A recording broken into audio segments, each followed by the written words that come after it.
In 2025, we discovered a comet that didn't come from our solar system. It's called 3I Atlas, and the 3I means it's the third confirmed interstellar object ever found, after Oumuamua and Comet 2 Ors-I Borisov. We know it's interstellar because of its orbit. Its path is hyperbolic, meaning it isn't gravitationally trapped by the sun. It came in, and it will leave forever. Studies show its chemistry doesn't match most local comets. It's unusually rich in carbon dioxide and likely formed around a star with different elemental ratios than our sun. At its closest, it passed about 126 million miles from the sun. That's farther than Earth, but close enough to study it. It came within about 167 million miles from Earth, safely distant yet measurable. 3I Atlas may be older than our solar system, carrying frozen material from a completely different star system, billions of years old. It's the rarest kind of comet, a visitor from somewhere else in the galaxy. There is a place in our galaxy so cold it breaks the rules of the universe. Not a black hole, not deep space, but a nebula colder than the vacuum of the cosmos itself. The Boomerang Nebula drops to minus 458 degrees Fahrenheit, even colder than the cosmic background left over from the Big Bang, which sits near minus 455 degrees Fahrenheit.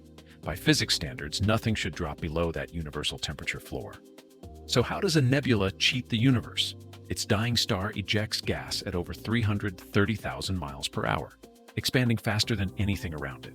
Rapid expansion rips away heat faster than radiation can replace it, creating a natural freezer more extreme than any temperature the universe normally allows. For now, it stands as the coldest known region in existence, a scientific paradox floating in plain sight. If a nebula can break the universe's temperature limit, what other impossible physics might be hiding out there? There's a hole in the universe, so vast and empty, scientists call it the Great Nothing. It's a cosmic void known as the Boots Void, stretching 1 billion light-years across. And to understand how big that is, our entire Milky Way galaxy is just a speck by comparison. Inside this region, there should be tens of thousands of galaxies, but there are only a handful. It's like the universe forgot to put anything there. Or something cleared it out. Some astronomers suggest its many smaller voids merged together, forming one colossal emptiness. But there's a darker idea. What if it marks the place where a different universe once collided with ours? A cosmic impact so massive, it erased entire galaxies before they could even form. We can't go there. We can barely even observe it.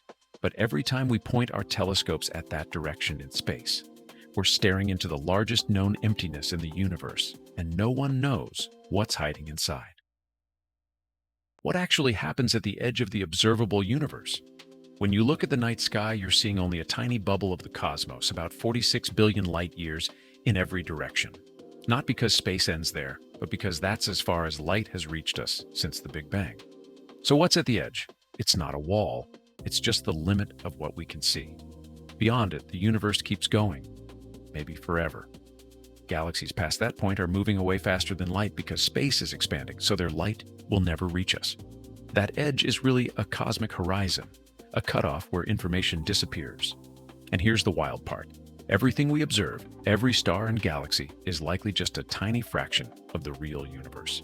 Some scientists think it's infinite. Others think regions beyond our horizon could have different physics, maybe even different realities. Whatever lies past that edge, it's out there. We just can't see it yet. Different physics, different stars, maybe even different realities. Imagine a planet where life had a 2 billion year head start on us.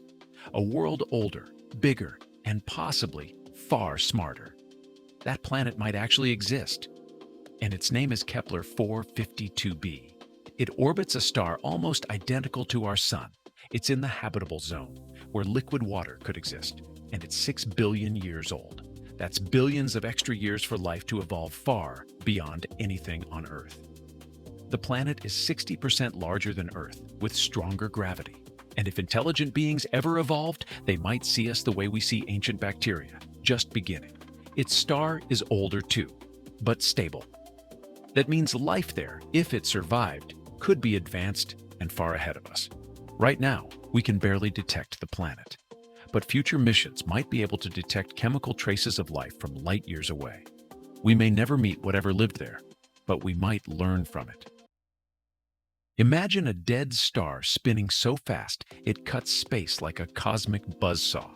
This object once burned like our sun, until its core collapsed into something smaller than a city, yet heavier than a mountain range crushed into a teaspoon. It's called a pulsar, and it rotates with mind-bending precision. Some spin over 700 times per second. A pulsar's intense magnetic field traps charged particles, firing beams of radiation from its poles. As it spins, those beams sweep across space like a lighthouse, and if they face Earth, we detect rapid flashes, each one timed down to the millisecond.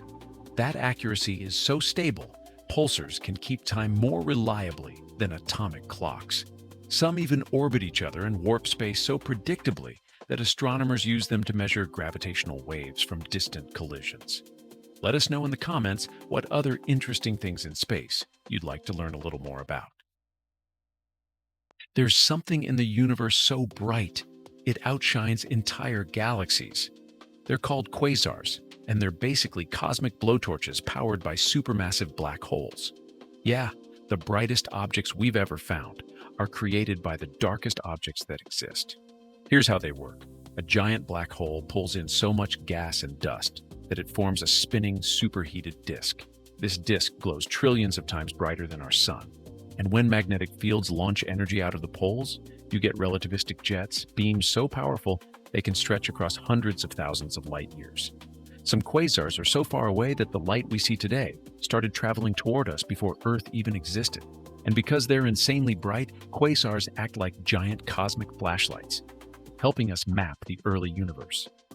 So the next time you look up, remember, somewhere out there is a black hole screaming pure light into the universe, bright enough to drown out every star in its galaxy. There's something in space dragging our entire galaxy toward it, and we have no idea what it is. It's called the Great Attractor, a mysterious gravitational anomaly so massive it's pulling the Milky Way, Andromeda, and over 100,000 other galaxies in its direction, all at over 1.3 million miles per hour. The terrifying part? We can't see it. It sits in what astronomers call the zone of avoidance, a region of the sky blocked by the dust and stars of our own galaxy. That means whatever is pulling us is completely hidden. Some scientists think it's a supercluster of galaxies. Others think it's something even larger, a warp in space-time itself. And some believe it's evidence of structures outside the observable universe, tugging on us from beyond the cosmic horizon. Whatever it is, we're moving toward it right now. And there is nothing we can do to stop it. The universe isn't just expanding. It's dragging us into the unknown. Astronomers found a planet lighter than cotton candy, and no one knows how it exists. Imagine a planet the size of Jupiter, but so light it could literally float on water if you could find a bathtub big enough. It's called WASP-107b, and its density is insanely low, not like a gas planet, more like a giant marshmallow in space. Planets this puffy shouldn't be able to hold themselves together. With so little mass, it should collapse like a popped balloon. But somehow it doesn't. One clue: it orbits extremely close to its star, so close that its atmosphere is boiling away into space, like steam rising from a pot of boiling sugar.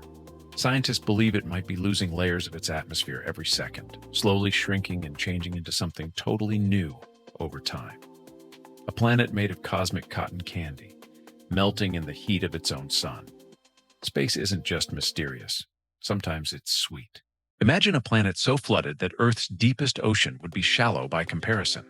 This is GJ1214b, a massive super-Earth covered by a global ocean that may go hundreds, maybe thousands, of miles deep.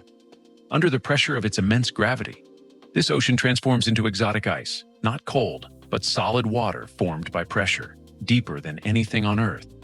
The water is under such extreme pressure that it may form entirely new types of liquids and ices that don't exist anywhere on Earth. GJ1214b also has a scorching atmosphere, thick with steam, hotter than boiling water, dense enough to crush a human instantly. Scientists think that beneath all that superhot water and high-pressure ice there might be a rocky core, yet completely unreachable, meaning this is a world where no land ever existed and never will. GJ1214b isn't just another planet. It's like a water world from a sci-fi movie. Some stars end as white dwarfs, extremely dense stellar remnants supported by electron degeneracy pressure after fusion shuts down. At this point, a star should no longer produce energy.